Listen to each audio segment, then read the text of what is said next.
الرحمن الرحيم maanta mowduuceena wuxuu ku saabsan yahay annagoo aad u soo koobeyno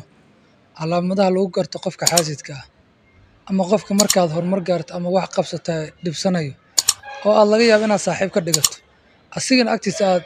asina cadow ku arko mar walbana aanad jecleen inaad wax un qabsato ama horumar gaarto calaamadaha way fara badan yihiin xalqaadkana way kala duwan yihiin laakiinse maanta waxaan rabaa afar qodob oo ka mid ah inaan kuu sheego si noloshaada u noqoto mid balance ah waxyaabaha ku hadlaysa waxa sameynaysan ay u taxadarnaadaan waa midda koowaad waxa waaye mar walba waxay isku dayayaan inay qadarkaada hoos u dhigaan waa maxay macnaheedu yacni waxyaabaha istaahesho maqaamaadka gaartay hawshaada qabsatay natiijooyinkaad heshay waxyaabaha ku guulaysatay waxaasoo dhan markaa shay taxliil ruuxaas wax weyn maahan adiga waxaas hebel ayaa sameysay oo hebel ayaa sameeyey waxaas hadda wax weyn nin weyn la soo shir taga ma ereygii keliya meesha yaroo xoosha yaroo qabsatay waa buuq dhalanaaba tan labaad oo iyadana ku ogaan karto waxay kugu ammaanayaan wax ka jira ammaan joogta ah oo ammaantaasay ku eg tahay marka ayaga aad la joogto keliya markaa maqanta kuma jirto iyo waxyaabaha kaaga imaanaya laakiin markay ku arkaan ma dhoola caddeyn aan jirin waxaasay kula imaanayaan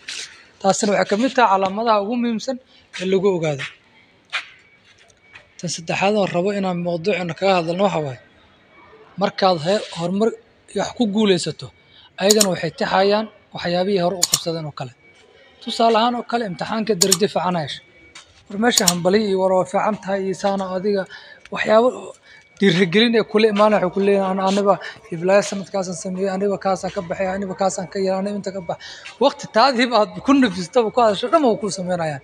saa darteed marka waxay un la sugayaan keliya marka adi taada aad aragtid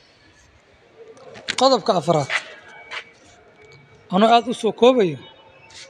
waxay kaa ugaarsanayaan meelahaad ka daciif ka tahay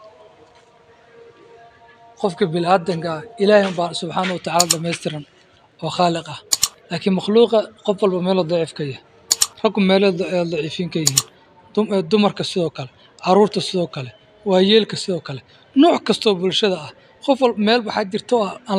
haddii lagaa taabto aad daciif ka tahay meelahaasoo maantana laga galaa marka ama waxyaaba qaar oo tusaale ahaan oo kale oo abuuris rabbi ah qofkii inuu curyaan yahay oo kale waa kuwa aflagaadinayaan ama qofkii indhaha aragga wax ka yihiin waa kuwa aflagaadinayaan ama majiro aa qabto kale waa kuwa aflagaadinayaan waxyaaba meeshaas oo xanuun ama mid nafsiyan ama mid jismiyan ama mid iska caadi ha noqoto ama ay noqotoba waxyaabo hore usoo sameyso qaladaad kaasoo dhacay inay kuu celceliyaan oo ku yidhaahdaan waxaan taasoo hadda kahor waxaa samaysan ma ah waxaas waxay noqonay